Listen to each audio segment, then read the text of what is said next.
لله والصلاة والسلام على رسول الله محمد ابن عبد الله وعلى آله وصحابته ومن والاه. فإن أحسن الحديث كتاب الله وخير الهدى هدى نبينا محمد صلى الله عليه وآله وسلم. اللهم ربنا علمنا ما ينفعنا وانفعنا بما علمتنا وزدنا علما يا رب العالمين. اللهم علمنا ما لم نعلم وفهمنا ما لم نفهم، إنك أنت الرب وأنت الحكم وأنت على كل شيء قدير. اللهم اغفر لنا ولمشايخنا ومعلمينا ومن له حق علينا، ولمن أوصانا بالدعاء، ولمن ظلمناه وسأنا إليه، واغفر لجميع موتى المسلمين الذين شهدوا لك بالوحدانية وبنبيك بالرسالة وماتوا على ذلك، واغفر لنا إذا صرنا إلى ما صاروا إليه يا رب العالمين، آمين. قال تبارك وتعالى بعد أعوذ بالله من الشيطان الرجيم: اتخذوا أحبارهم ورهبانهم أربابا من دون الله والمسيح ابن مريم وما أمروا إلا ليعبدوا إلها واحدا لا إله إلا هو سبحانه عما يشركون. Walijifanyia, yani Wakristo na Wayahudi walijitwalia wakajifanyia ahbarahum, viongozi wao, yani viongozi wa Kiyahudi, wataalamu wa elimu za dini, waruhbanahum, na watawa wao ambao ndio viongozi wa dini ya Kikristo, arbaban, kwamba ni waungu, min dunillahi, kinyume na Allah, walmasih ibn Maryam, na vile vile Wakristo wakamfanya Masihi mwana wa Maryamu kwamba ni Mungu. Wama umiru illa liyabudu ilahan wahida, na wala hawakuamrishwa isipokuwa wamwabudu Mola mwabudiwa kwa haki mmoja, la ilaha illa huwa, hakuna Mola anayepasa kuabudiwa isipokuwa yeye, subhanahu amma yushrikun, ametakasika yeye na kila aina ya mapungufu na aibu na kasoro, kutokana na wote wale ambao yeye wanamshirikisha nayo au wao wanamshirikisha naye, amma yushrikun, ambao wao wanamshirikisha naye.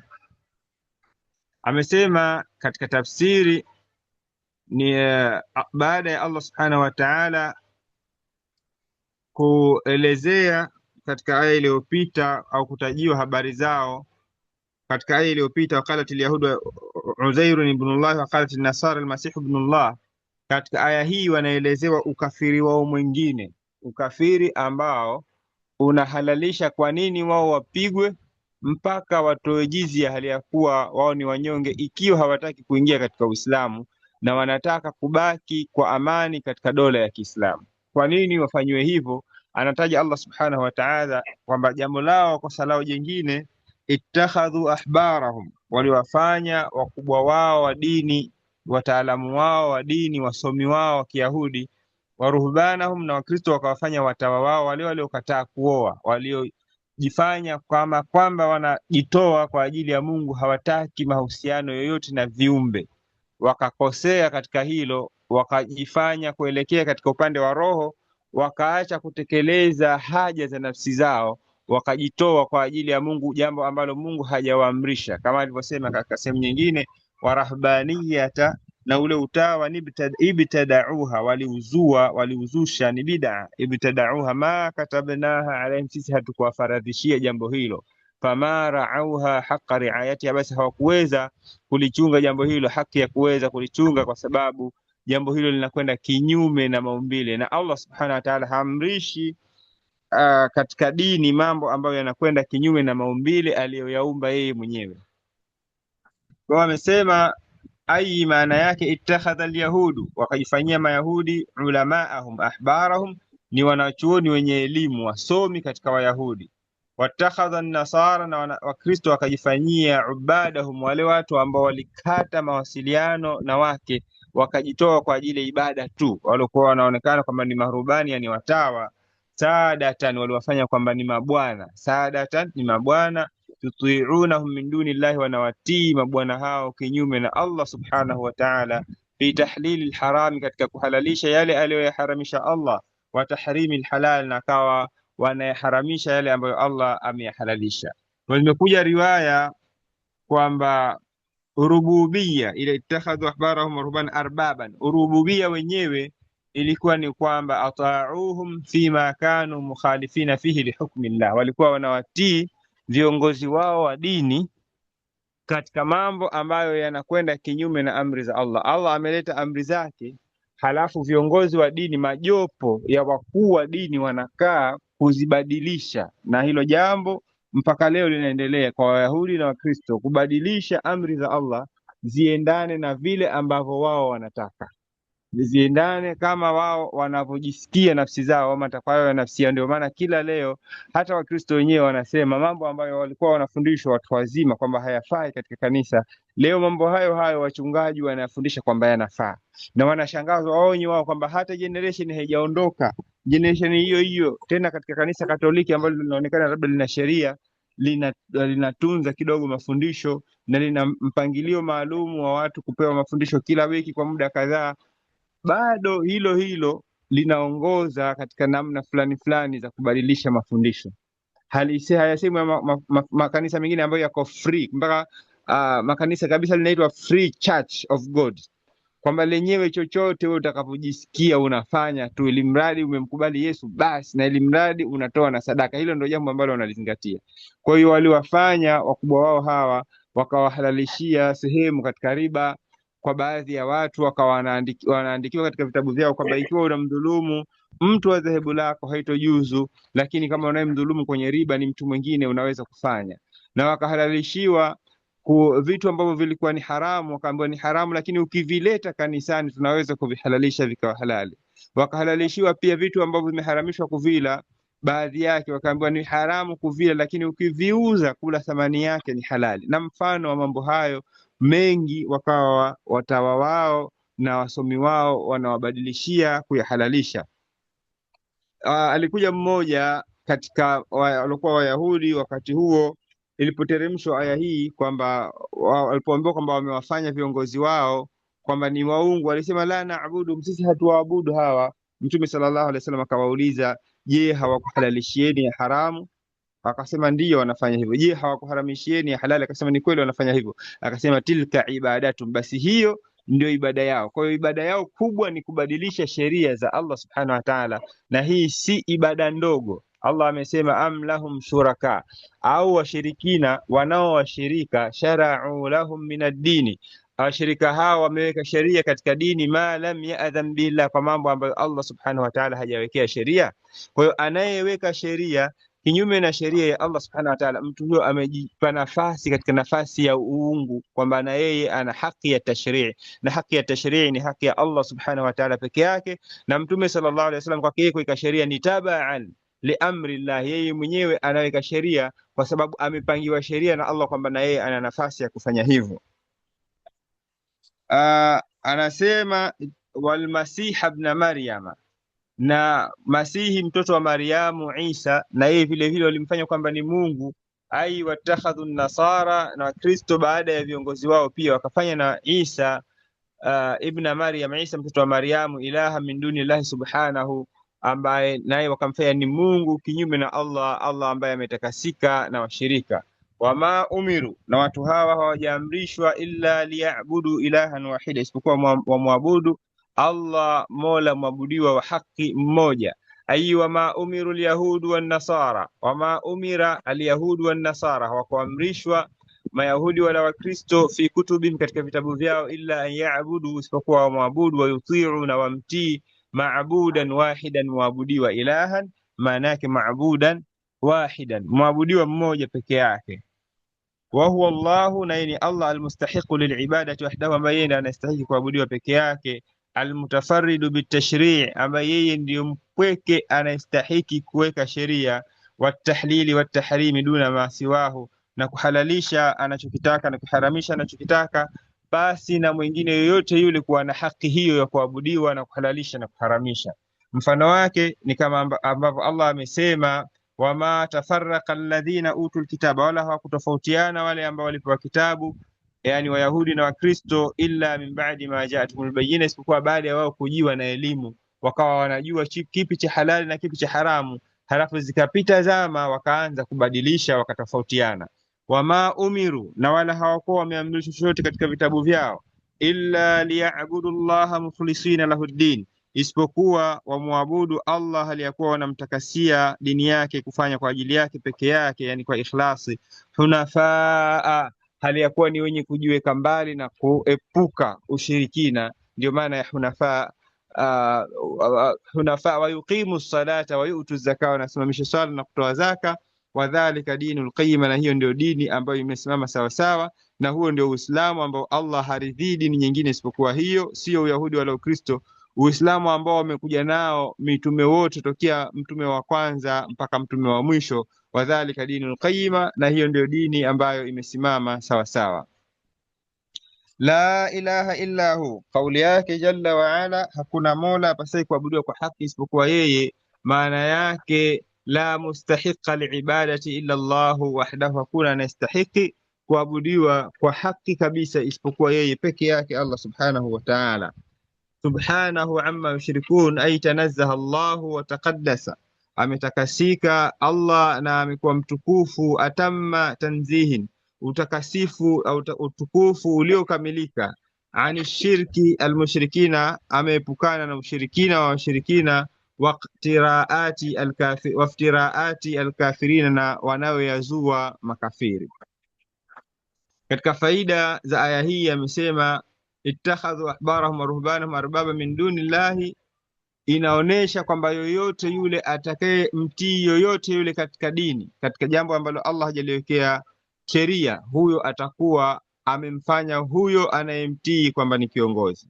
Mtu anapotii kauli ya shekhe wake ambayo inakwenda kinyume, na mashekhe sana husema, je, wewe una elimu zaidi kuliko Imam Shafi? Hali ya kuwa wala hilo jambo sio kwamba Imam Shafi amelisema hivyo, lakini yeye kafahamu kwamba Imam Shafi kasema hivyo.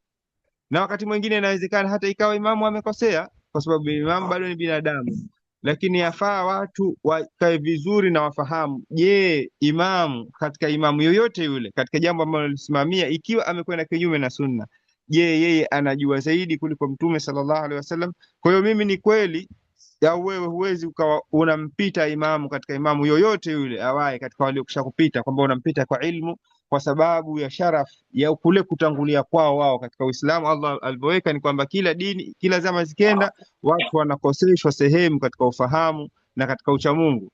Wao wana sharaf ya kule kutangulia kwao, kututangulia sisi. Lakini je, yeye hakutanguliwa na Mtume sallallahu alaihi wasallam? Kwa hiyo Mtume ndio a'lamun nas, yeye ndio ambaye anajua zaidi kuliko watu wote bihadha dini, kuhusiana na dini hii. Kwa hiyo inapokuja sheria kutoka kwa Allah au kutoka kwa Mtume sallallahu alaihi wasallam, mtu akaipinga hiyo kwa kufuata rai ya yoyote yule awaye, mtu huyo ajue kwamba anamfanya huyo anayemfuata kwamba ni mtunga sheria, na anayetunga sheria ana haki ya kuabudiwa. Anayetunga sheria ni Allah, na yeye ndo anastahili kuabudiwa, na yeye ndo mwenye haki pekee ya kuhalalisha ama kuharamisha. Kwa hiyo watu hadi wajitahidi au tujitahidi, isije ikawa mtu anafuata sheria isiyokuwa ya Allah subhanahu wa ta'ala.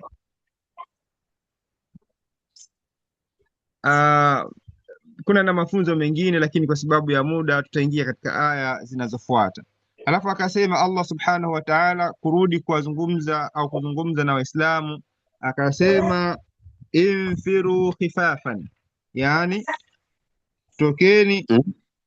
Akasema Allah jalla wa ala, yuriduna an yudfi'u nura Allahi biafwahihim, wanataka kuzizima au kuizima nuru ya Allah, yani Uislamu. Wanataka kuuzima Uislamu biafwahihim, kwa kutumia ndimi zao, kwa kutumia midomo yao. Wa ya'ba Allahu illa an yutimma nurahu, na Allah anakataa isipokuwa kutimiza nuru yake. Walau kariha alkafirun, hata kama makafiri watachukia jambo hilo. Huwa alladhi, yeye ndiye ambaye arsala rasulahu, alimtuma mtume wake, bilhuda, kwa uongofu, wa dini alhaqi, na dini ya haki, yani Uislamu, liyudhhirahu, ili ampe ushindi yeye, liyudhhirahu ala dini kullihi, ampe ushindi dhidi ya dini nyingine zote. Walau kariha almushrikun, hata kama washirikina watachukia jambo hilo. Tafsiri ya aya hii ni kwamba Allah subhanahu wa ta'ala anakusudia, wanataka, yuriduna, maana yake yaksiduna au yuriduna alyahuda wan nasara, wanataka na wanatia nia na kukusudia Mayahudi na Wakristo, an yubtilu din Allahi alislam, an yudfi'u, kuizima nuru ya Allah, maana yake kuibatilisha na kuiharibu dini ya Allah ya Uislamu, bima yaqulunahu bialsinatihim, kwa yale ambayo wanayasema kwa ndimi zao, min takdhibin lilhaqi, katika kuikadhibisha haki, waftiraatin alayhi, na kusingizia haki mambo mbalimbali. Kama qala taala, aya hii ni kama ambavyo Allah amesema sehemu nyingine, waman adlamu, na ni nani dhalimu zaidi, mimman iftara ala Allahi alkadhiba, kuliko yule anayemsingizia Allah uongo, wa huwa yud'a ila alislam, hali ya kuwa yeye anaitwa katika Uislamu. Yani anaitwa katika Uislamu, badala ya kuitikia Uislamu yeye anazua uongo ili uonekane kwamba ule Uislamu ndio uongo. Waman adlamu mimman iftara ala Allahi alkadhiba wa huwa yud'a ila alislami wallahu la yahdi alqawma adh-dhalimin, na Allah hawaongozi watu madhalim ambao wanaweka vitu mahali pasipostahiki kuwekwa vitu hivyo. Yuriduna, wanakusudia kwa kufanya hivyo, liyutfi'u nur Allahi, kuizima na kuiharibu nuru ya Allah ambayo ni Uislamu, biafwahim, kwa kutumia maneno yao, kwa kutumia vinywa vyao, kwa kutumia ndimi zao. Wallahu mutimmu nurihi, na Allah ni mwenye kuitimiza nuru yake, yani dini yake, walau kariha alkafirun, hata kama makafiri watachukia jambo hilo.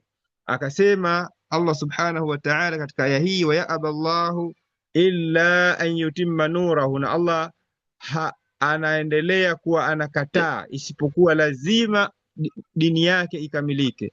Ai wala yardha Allah, wala Allah haridhii, illa, isipokuwa anachokiridhia, an yutimma dinahu, dini yake ikamilike, wa yudhhirahu linnasi, na aifanye ishinde, iwe na ushindi kwa watu. Kama qala taala, kama ambavyo Allah amesema, alyawma, leo, akmaltu lakum dinakum, nimekamilisha kwenu nyinyi dini yenu, watmamtu alaykum ni'mati, na nimeridhia juu yenu au nimekamilisha juu yenu neema zangu, wa raditu lakum alislama dina, nimeridhia Uislamu uwe ndio dini yenu. Na pahali pengine akasema, wala yarda liibadihi alkufra, na wala Allah haridhii waja wake kuwa na ukafiri. Allah amesema, yani watu wana khiari, ikiwa watafanya wema yeye atawaridhia, na ikiwa watafanya shari na ukafiri na kukadhibisha hawawezi kumdhuru chochote, lakini Allah haridhii waja wake kufanya ukafiri. Kwa hiyo Allah anachokusudia yeye ni kuitimiza dini yake, pamoja na kwamba hawatenzi nguvu waja wana khiari, lakini anachokitaka yeye ni kuitimiza dini yake ya Uislamu. Akasema kauli yake aliyomalizia Allah katika aya hii, walau kariha alkafirun, hata kama makafiri watachukia, ay walau kariha alkuffaru itmama Allahi dinahu, hata kama makafiri watachukia Allah kuikamilisha dini yake, fa innahu sayutimmuhu la mahalata, Allah ataikamilisha dini yake, hakuna namna nyingine yoyote ile. Aya inayofuata Allah akasema, huwa alladhi, yeye ndio ambaye arsala rasulahu, yeye Allah ndio ambaye arsala rasulahu bilhuda wa dini alhaq, amemtuma mtume wake kwa uongofu na dini ya haki. Ai Allahu wahdahu, Allah peke yake, huwa alladhi ba'atha rasulahu Muhammadan sallallahu alayhi wasallam, ndio ambaye amemtuma mtume wake Muhammad sallallahu alayhi wasallam, bililmi nafi'i, kwa elimu yenye manfaa, almustamili ala alimani sahihi, ambayo ndani yake kuna imani iliyo sawasawa ya sahihi, wa maarifati sharai wal ahkami, na ndani yake katika elimu hiyo kuna kufahamu sheria na hukumu mbalimbali. Wa ba'athahu bidini alislami, na Allah ndio ambaye amemtuma mtume wake kwa dini ya Uislamu, almustamili ala al-a'mali salihah, yani kuna ilmu nafi' wal a'malu salihah, na vile vile ndani yake kuna matendo mema nafi'a, ambayo vile vile yana manufaa kwa wanadamu katika dunia yao na akhera yao. Manufaa hayo haijalishi kwamba wao wanayadiriki, yani wanayajua au hawayajui, lakini kila ambacho anakiamrisha mtume huyo ni katika jambo ambalo maslaha yake yanarejea kwa wao waja wenye wao, fi dunia, kwanza hapa duniani, wal akhirah, na vile vile akhira. Haijalishi mtu kaweza kujua hikma au hakuweza kujua hikma, kaweza kujua sababu au hakuweza kujua sababu, bado itabakia kwamba kila alichokiamrisha Allah subhanahu wa ta'ala basi kina hikma ndani yake, kina busara, kina faida kwa mwanadamu duniani na akhera. Amesema Allah, liyudhhirahu ala dini kullihi, maana yake liyu'li Allah, ili Allah aweke juu dini al-Islam ya Uislamu, bilghalabati, kwa kuipa ushindi, wal intisari, na kuiokoa ala ahli al-adyani, dhidi ya watu wa dini nyingine zote, liyudhhirahu ala dini kullihi, ili Allah aupe Uislamu ushindi na au nusuru dhidi ya dini nyingine zote na watu wa dini hizo. Wayuliyahu bilhujjati, na pia auweke juu Uislamu kwa kupa hoja zenye mashiko, zenye nguvu, zenye mantiki, walburhani, na kuweka dalili ambazo ni za wazi, zinaonekana, hazijajificha, si ngumu kuzifahamu, ala sairi al-adyani, dhidi ya dini nyingine zote. Kila dini ina mambo yake fulani fulani ambayo hayafahamiki, ambayo wenyewe hawataki kuyazungumza, ambao hawawezi kuyatolea maelezo, au kila mmoja akijaribu kutolea maelezo anatoa mengine tofauti na mwingine. Uislamu haupo hivyo, dalili zake zipo wazi na zinafahamika. Allah ni mmoja, kila hata mtu akiwa bubu unaweza ukamuelekeza kwamba Allah ni mmoja, wala huhangaiki.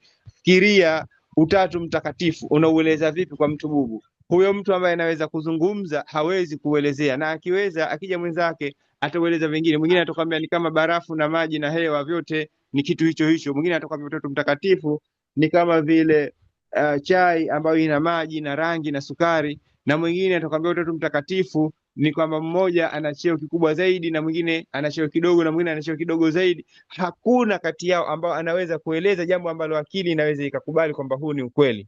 Lakini hoja za Kiislamu ni za wazi, ni rahisi, na zimeelekea moja kwa moja, zimenyooka, ni straightforward, zinafahamika, wala akili haipati tabu kuweza kuelezea au kuweza kufahamu. Amesema hadithi kutoka kwa mama Aisha radhiallahu anhu, amesema kwamba la yadhhabu al-lailu wan-naharu, siku hazitomalizika zikasimama kiyama, hatta tu'bada Lata wal Uzza, mpaka waabudiwe tena katika mji huu mtakatifu Lata na Uzza. Faqultu, anasema nikamuuliza, ya Rasulullah, in kuntu la adhunnu hina anzala Allahu, mimi nilikuwa nadhania pale alipoteremsha Allah aya hii, huwa alladhi arsala rasulahu bilhuda wa dini alhaq lidhirahu ala dini kullihi walau kariha almushrikun, mimi nilikuwa nadhania anna dhalika tamman, kwamba jambo hili limekamilika. Qala, akasema innahu sayakunu min dhalika ma shaa Allahu, jambo hilo la kuabudiwa watu kuabudu Lata na Uzza litatokezea tena kadiri ambavyo Allah subhanahu wa ta'ala atataka. Imesemwa katika yaliyosemwa katika hizi Epstein file zilizovuja hivi karibuni, ni kwamba watu wanaabudu katika visiwa vile Mungu ambaye anaitwa Baal. Baal ametajwa kwamba alikuwa akiabudiwa tokea zamani, ataduuna ba'alan watadharuna ahsana alkhaliqin. Lakini pia kuna utabiri huu kwamba Lata na Uzza nao wataabudiwa, na inasemekana pia kwamba utabiri huu umeanza kutokea katika sehemu miongoni mwa maeneo ya UAE, na watu wameanza kurekodi video wakiwaabudu tena Lata na Uzza upya katika maeneo tofauti na maeneo ya Hijazi, yani katika maeneo ya falme za Kiarabu. Pia imepokewa hadithi kutoka kwa Thawbana radhiallahu anhu, amesema kwamba Mtume sallallahu alaihi wasallam amesema, inna Allaha, hakika ya Allah, zawali al-ardh, amenionyesha mimi ardhi yote, ameikunja. Zawa amesema manake qabadhaha wa tawaha, aliikunja na akaifanya ndogo, wajaalaha majmu'atan, na akaifanya imekusanyika, kahaiati kaffin, kama mfano wa kitu kilicho katika kiganja, fi mir'atin, katika kioo, nadharihi sallallahu alaihi wasallam, ambao Mtume sallam aliangalia katika kioo hicho, akawa Mtume sallam ameonyeshwa dunia yote. Halafu faraaitu masharikaha, Mtume anasema nikaona mashariki yake, wa magharibi na magharibi yake, wa inna min ummati, na hakika katika ummati wangu mimi, sayablughu mulkuha ila mazuya li minha, utafikia katika eneo lote ambalo mimi nimekunjiwa nikaoneshwa. Hii kuonesha kwamba Uislamu utafika sehemu ya mbali kabisa, kama ambavyo ilifika sehemu za Europe wakati huo alipokuwa dola ya Kiislamu ina nguvu, mpaka kufika katika Afrika ya kaskazini na Afrika ya magharibi. Walau kariha almushrikun, hata kama washirikina watachukia jambo hilo. Amesema maana yake walau kariha almushrikuna dhuhura alislami, hata kama washirikina watachukia kudhihiri kwa Uislamu, ala jamii aladyani, dhidi ya dini zote, fa inna Allaha sayudhiruhu, hakika Allah subhanahu wa ta'ala ataupa ushindi Uislamu, aufanye uwe juu. Miongoni mwa mafunzo au faida ya aya hizi, La kwanza kauli yake Taala, huwa alladhi arsala rasulahu bilhuda wa dini lhaqi liyudhhirahu ala dini kullihi. Hii ni bishara njema kwa Waislamu na kutiwa nguvu Waislamu na kuliwazwa Waislamu na kupewa hamasa kwamba Allah subhanahu wa ta'ala yeye mwenyewe amechukua dhamana. Ikiwa Waislamu watachukua sababu za kueneza Uislamu, yeye ataufanya Uislamu uwe ni dini yenye nguvu kuliko dini zote.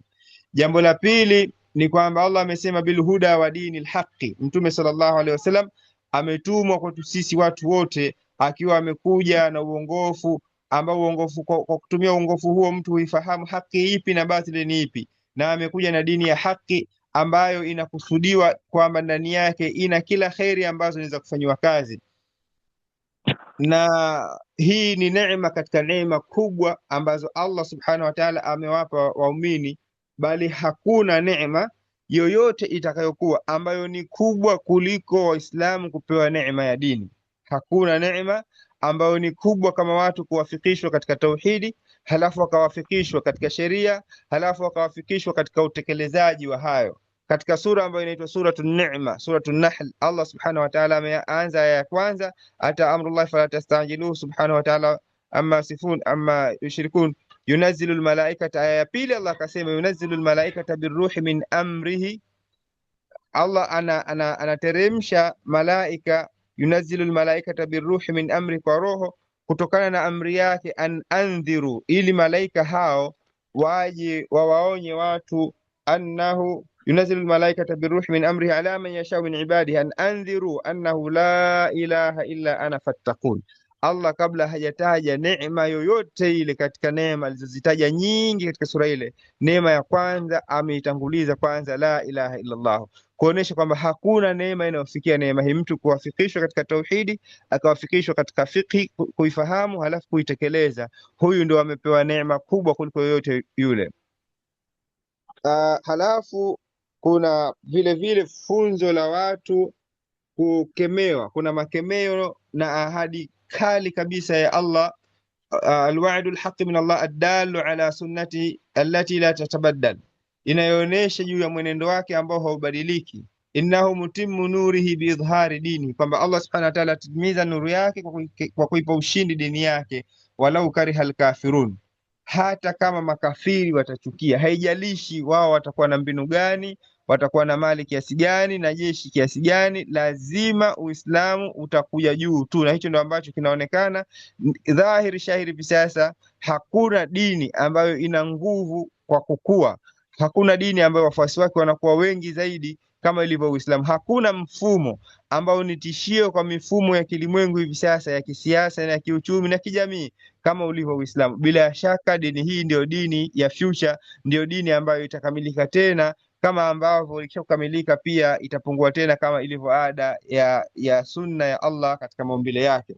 Halafu akasema Allah jalla wa ala, ya ayyuhalladhina amanu, enyi mlioamini, inna kathiran min alahbari, hakika wengi katika wataalamu wa dini wa Kiyahudi, waruhbani, na vile vile watawa wanaoabudu katika watu, katika viongozi wa dini wa Kikristo, la yaakuluna amwala nnasi bilbatil, ni wenye kuzila mali za watu pasi na haki, kuzila mali za watu kwa batil. Wayasudduna an sabilillahi, na viongozi hawa wa dini wanawazuia watu wasiingie katika Uislamu. Walladhina, na watu ambao yaknizuna dhahaba walfiddata, wanazitunza, wanaziweka hazina, yaknizuna, wanaziweka hazina, adhahaba walfidda, dhahabu na fedha, au hivi sasa noti na chenji za coins, yani pesa za chenji na pesa za noti, mahali pa dhahabu na fedha. Wala yunfiqunaha, wala wakawa hawazitoi, fi sabilillahi, katika njia ya Allah.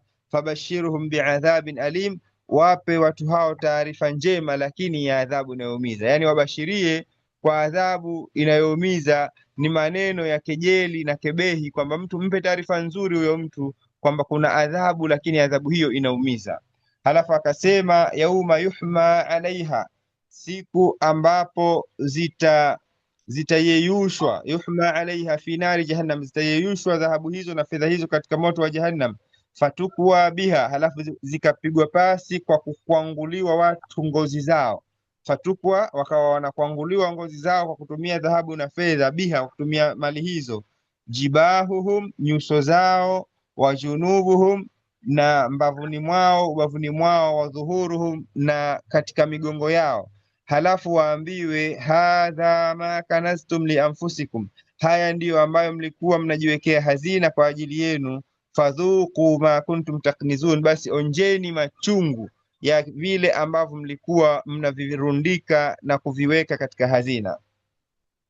Amesema katika tafsiri ya aya hizi, kwanza mnasaba wake ni kwamba Allah subhanahu wa ta'ala alipotaja kwamba Mayahudi na Wakristo wamewafanya watawa wao na viongozi wao na wasomi wao kwamba ndio waungu, anabainisha kwamba hao watawa wenyewe na hao viongozi wa kidini ambao ni wasomi wa Kiyahudi, wao wenyewe wao haiwafalii kuwafanya kwamba ni viongozi kinyume na Allah, kwa sababu wengi wao ni watu waovu, si watu ambao wapo katika mstari ulionyooka. Na vile vile kwa sababu Allah subhanahu wa ta'ala amewasifu viongozi wa Wayahudi na Wakristo kwamba wana kiburi na wanajifanya majabari na wanadai uungu kwa kule kutengeneza sheria kinyume na Allah subhanahu wa ta'ala. Alivyofanya hivyo Allah subhanahu wa ta'ala akasema kwamba kinachowafanya watu hawa, kinachowapelekea sababu ya wao kufikia kuhalalisha ya haramu na kuharamisha ya halali, sababu yaliyopelekea hivyo ni uroho na uchu wa mali. Uroho na ulafi na uchu wa kutaka mali ndio kitu kikubwa kilichowafanya wabadilishe sheria za Allah, kama tulivyotangulia. Wakawa wanasema kwamba hata mali ikiwa ya haramu wanaweza wao kuihalalisha, hata mali ikiwa jambo ameharamisha riba, basi ameharamisha kwa mtu wa dini yako tu, mtu wa dini mwingine unaweza kufanya naye muamala wa riba na kadha na kadha, katika vitu ambavyo vilikuwa vinawaletea wao machumo. Na jambo hili kwa hakika linarejea tena kwa Waislamu leo hii. Wengi katika viongozi wa dini hutengeneza namna fulani za ibada, na hata ukiwaambia kwamba hazifai, anakuambia sasa hizi pesa tunazozipata, je, tutapata wapi? Kwa hiyo watu hawakubali. Tunashuhudia watu, ndugu zetu, wazazi wetu, mashehe wetu, wengine walimu wetu, hasa katika maeneo ya shamba, mtu haelewi hoja yoyote utakapomwambia kwamba jambo fulani halipo katika dini, mathalan masala wanayoita ya hauli au halili au hitma au mambo yanayofanana na hayo, ziara na vitu vingine vinavyofanana na hivyo. Ukiambia kwamba vitu hivi havina msingi, hakufanya Mtume sallallahu alaihi wasallam, moja kwa moja wanakuambia kwamba hizi ndio riziki za mashehe, mnataka mashehe wende wakale wapi? Wala hawaoni haya katika hili.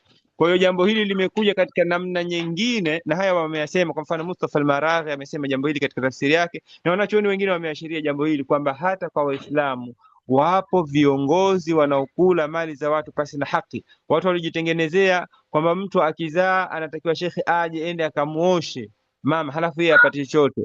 Mtu akiumwa, shekhe anatakiwa kwenda pachinjwa, halafu shekhe aondoke na utowezi, na mambo mengine mengi ambayo yamewekwa ndani yake, vyakula hapafanyiki, maulidi hayanogi mpaka upatikanikana na ubwabwa na mengineyo. Haya yote yanaingia katika aya hii, ittakhadhu inna kathira min al-ahbari war-ruhban la yaakuluna amwala an-nas bil batil. Wengi katika wanachuoni wa Kiyahudi na watawa wa Kikristo na sasa na mashehe na walimu wa Kiislamu wanakula mali za watu pasi na haki, kwa batil, wanazila mali hizo kwa batil pasi na haki.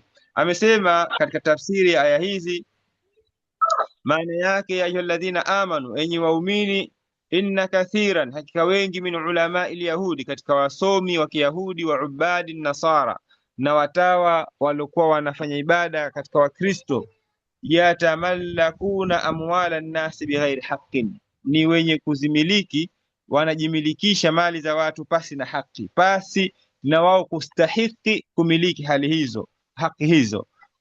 Fahdharu atashabuhu biulamai su, basi nyinyi Waislamu kuweni na tahadhari. Haya ndiyo mafundisho yanayopatikana katika aya hii. Nyinyi msije mkawa katika wao, hali ya kuwa leo baadhi ya wanawachuoni wameshaanguka katika jambo hilo, kutengeneza watu ima mashindano ya Qur'ani, au wakatengeneza watu mahafali, au wakatengeneza watu vidude vidogo vidogo katika madaris na katika misikiti, bali hutengeneza watu maalumu wakuja kushajihisha kukusanywa pesa, halafu pesa zile zilizotangazwa kwamba ni kwa ajili ya msikiti wakaondoka nazo nusu kwa nusu au kwa 10% au kwa kadha wanavyokubaliana. Haya yote, au watu wanasema kwamba ukitaka jambo lako liwe mfate shekhe fulani, Ukimfuata shekhe anakwambia mimi nitafuta mfadhili atakuja kujengeeni, lakini changu mimi ni 10%. Haya mambo sio kwamba ya kuhadithiwa, tushawafuata watu wanasema hivyo hivyo, na pengine mtu ni shekhe wa wilaya au shekhe wa mkoa, lakini utaratibu wake anakwambia mimi nikija nikichangisha 10% ya kitakachotolewa kinaingia katika mfuko wangu, 90% mtajuana nyie huko mfanye vipi, lakini nakujenga pia mujenge. Haya mambo yapo katika umma wa Kiislamu. Kwa hiyo Allah anatutahadharisha ili tusije tukawa na ulama usu, wanachuoni wabaya kama walivyokuwepo wanachuoni wabaya kwa Wayahudi na Wakristo wanaokula mali za watu pasi na haki. Akasema kwamba fahdharu tashabuh bi ulama su wal ubadi dhalina, na wenye kuabudu waliopotea wasiofuata muongozo, wala takunu mithlahum, nyinyi msiwe mfano wao.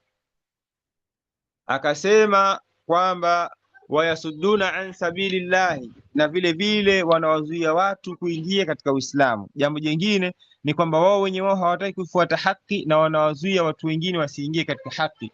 Aiwa yu'ridu ulaika al-ahbaru, na wanapuuza hao wasomi wa Kiyahudi waruhbani na wenye kuabudu miongoni mwa Wakristo, anittibai al-haqi, wanapuuza kuifuata haki, wayamnauna an-nasa, na wanawazuia watu wengine anidukhuli fil islam, kuingia katika Uislamu, kama ambavyo Allah amesema katika aya nyingine, wahum, na wao viongozi wa Quraysh, yanhauna anhu, wanawazuia watu kuingia katika Uislamu, wayanauna anhu, na wao wenyewe wanajitenga na wanajiweka mbali kabisa kuufuata Uislamu. Akasema Allah katika aya inayofuata ambayo tunamalizia nayo, akasema walladhina yaknizuna adh-dhahaba walfiddata, na wale ambao wanazitunza na kuziweka hazina na kuzirundika dhahabu na fedha. Walladhina yaknizuna adh-dhahaba walfiddata wala yunfiqunaha, wala hawazitoi kwa njia ya Allah, wala yunfiqunaha fi sabilillahi fabashirhum bi'adhabin alim, wabashiria adhabu inayoumiza. Mnasaba wake kipande hichi na kipande kilichoanza ni kwamba Allah subhanahu wa ta'ala anaelezea mwisho wao hawa, kwa kule kujikusanyia kwao mali hapa duniani utakuwa upi mwisho wao huko akhera. Akabainisha kwa kusema walladhina yaknizuna adh-dhahaba walfiddata, ambayo maana yake walladhina yajma'una adh-dhahaba walfiddata, na wale wanaokusanya dhahabu na fedha, ba'daha ila ba'din, baadhi kwa baadhi, yani marundo kwa marundo, wayumsikuna, halafu wanaizuia, hawaitoi katika njia zilizokusudiwa, wala yukhrijuna huquqa Allah minha, wala hawatoi haki ya Allah katika mali hizo, min zakati, kama vile zaka, wa nafaqati alwajiba, na matumizi ya lazima, wabadhliha fil jihad, na kutumia katika jihadi. Fabashirhum ya Muhammad bi'adhabin muji', wabashirie watu hao kwa adhabu ambayo ni yenye mauchungu, yenye kuumiza kwa machungu makali. Mfano wake ni kama ambavyo Allah amesema, wala yahsabanna alladhina yabkhaluna, wala wasidhani wale ambao wanafanya ubakhili kwa kutokutoa mali zao, bima atahumullahu, kwa mali ambazo amewapa Allah, min fadli, katika riziki zake, huwa khairan lahum, kwamba kufanya hivyo ni bora kwa wao, bal huwa sharrun lahum, bali kufanya hivyo, kufanya ubakhili na kuzuia mali ni shari kwa wao. Sayutawaquna ma bakhilu bihi yawm alqiyama, watapigwa nazo siku ya kiyama vile mali ambazo wao walikuwa wanazitunza. Pia Allah akasema, wailul likulli humazatil lumaza, ole wake kila mwenye kusengenya, alladhi jamaa malan wa adda, sengenya na kukopera kwa macho, alladhi jamaa malan wa adda, ambaye kazi yake ni kukusanya mali na kuzihesabu, yahsabu anna malahu akhlada, akidhania kama kwamba mali yake itakaa milele. Kalla la yumbadhanna fil hutama, sio hivyo, bali atasukumwa katika moto wa hutama. Akasema Mtume sallallahu alayhi wa alihi wasallam, man atahu Allahu malan, yoyote yule ambaye atapewa na Allah mali, falam yuaddi zakatahu, akawa hakuitekelezea mali hiyo zaka yake, muthila lahu maluhu, atafananishiwa kwa mali yake hiyo shujaan aqra, yani nyoka ambaye ni kipara. Al-aqra ay alladhi la sha'ra ala ra'si, nyoka ambaye hana nywele, likathrati sammihi, kwa sababu ya sumu yake, wa tuli umrihi, na vile vile kwa sababu ya kuzeeka kwake. kwa atatengenezewa mtu kutokana na mali yake mfano wa nyoka kizee, halafu awe huyo Shujaa al-Aqra lahu zabibatani, ambaye ana ana nukta mbili mfano wa zabibu katika uso wake, ana nukta mbili mfano wa zabibu nyeusi. Yutawiquhu yauma alqiyama, au nyoka huyo anamgonga mtu huyo siku ya Kiyama. Yakhudhu bilhizmataihi, yani atakuwa anamchukua kwa pembe zake mbili mwanadamu. Yakulu, halafu awe anasema ana maliku, mimi ni maliki. Ana maluka, mimi ndio mali yako.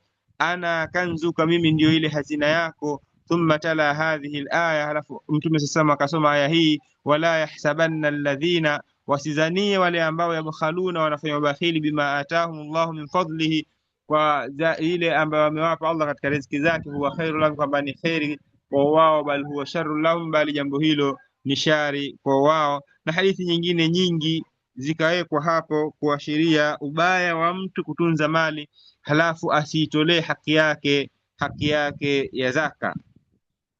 Allah akitufikisha kesho tutakuja kuendelea aya nambari 35, yauma yuhma alaiha fi nari jahannam. Wallahu a'lam wa ahkam, wa sallallahu wa sallam ala nabiyina Muhammad. Kama kuna maswali fatafadhalu mashkurin maajurin.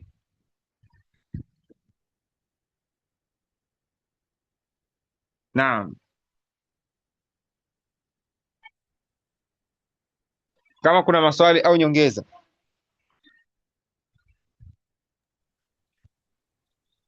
السلام عليكم ورحمة الله وبركاته. وعليكم السلام ورحمة الله وبركاته. نعم، جزاك الله خير.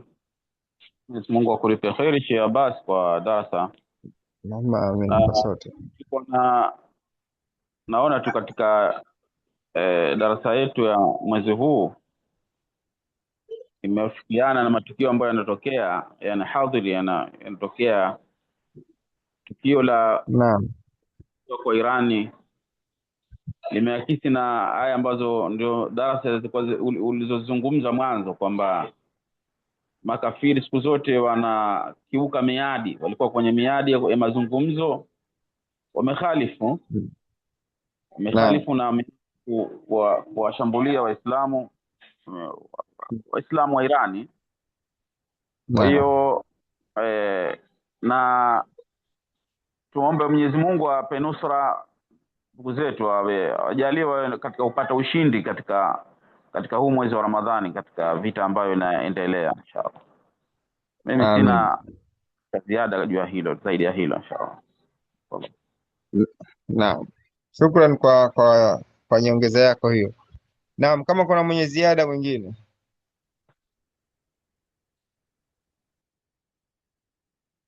Kama hatuna, tutafikia hapo kwa leo. Subhanakallahumma bihamdika, nashhadu an la ilaha illa anta, nastaghfiruka wa natubu ilaik.